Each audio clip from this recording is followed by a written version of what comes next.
I don't know if that'll be good for throwing. No, but it's perfectly shaped like a skinning knife. Good thing, too. I feel myself going crazy, not stuffing anything in a few days. What is up, everybody? It's your boy, Disventure Dude, back with another video for you. This time, I'll be reviewing Disventure Camp Season 5, Episode 3. Really quickly, I just started out on my channel, so if you wanted to like and subscribe, that would be greatly appreciated. And with that over and done with, let's get on to the review.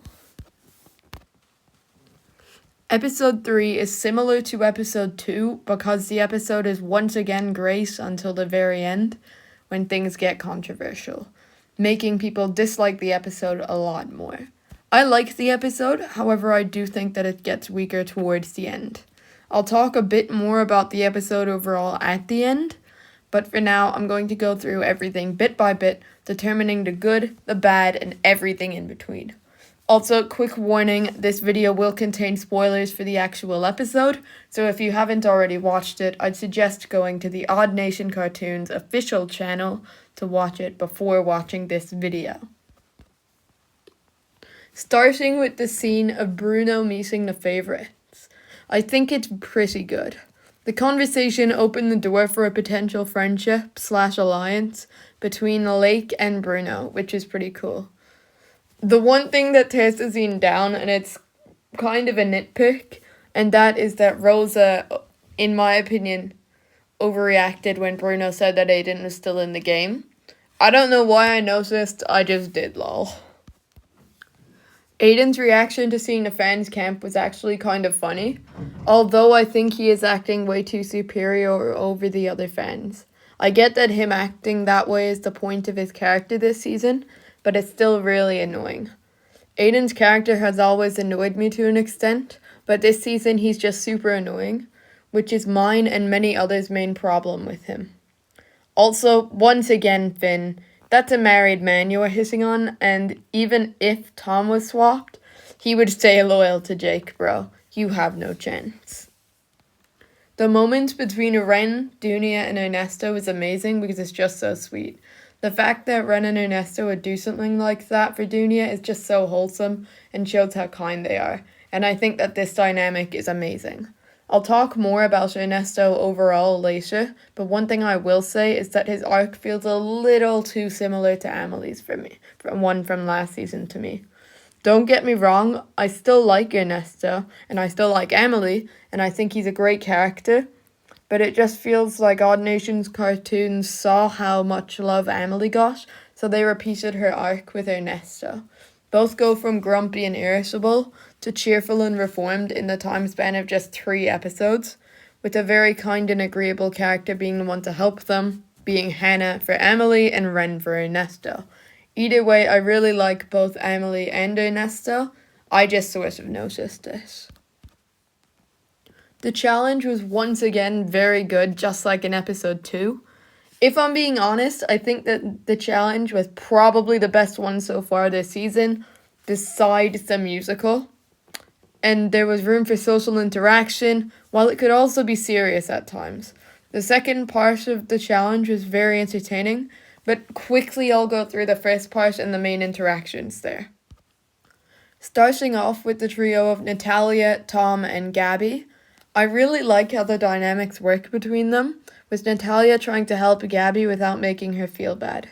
It's good to see that Tom and Gabby aren't just going to be talking to each other all the time, as before the season it was hard to find where either of them could get some development or something to do. Gabby's arc looks promising, and this will probably get her to her 8th place as usual. Tom looks more like a supporting character this season, however, I'm not against it as he's already had 2 seasons of being important, as well as 2 seasons of his own spin-off show.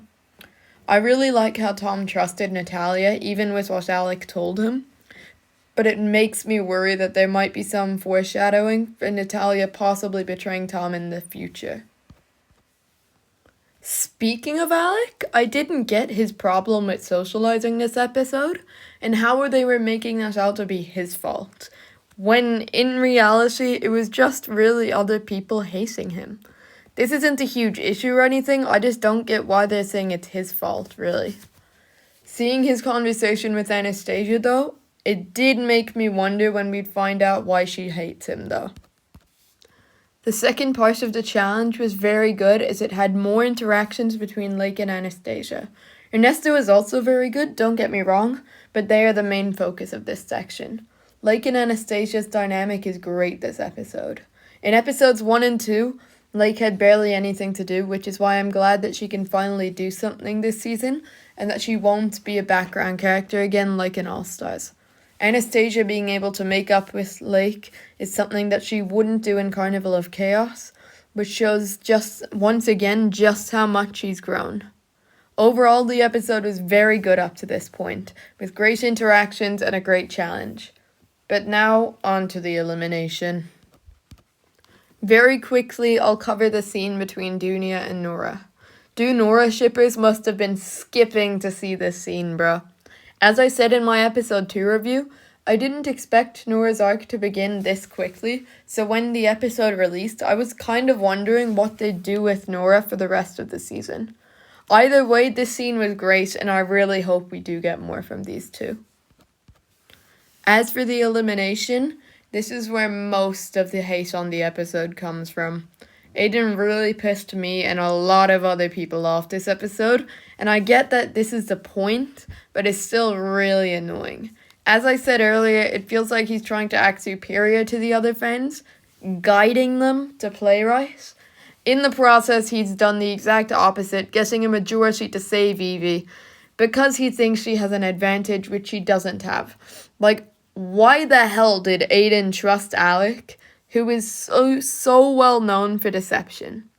This is just another case of Aiden's horrible strategy, but it never gets less annoying. Manu is also receiving hate for flipping on Ren's alliance this episode, which is just really annoying in my opinion that he did that. I get that they needed something for Manu to do with Bruno gone, but this is just plain annoying in my opinion and not an intelligent move on Manu's part.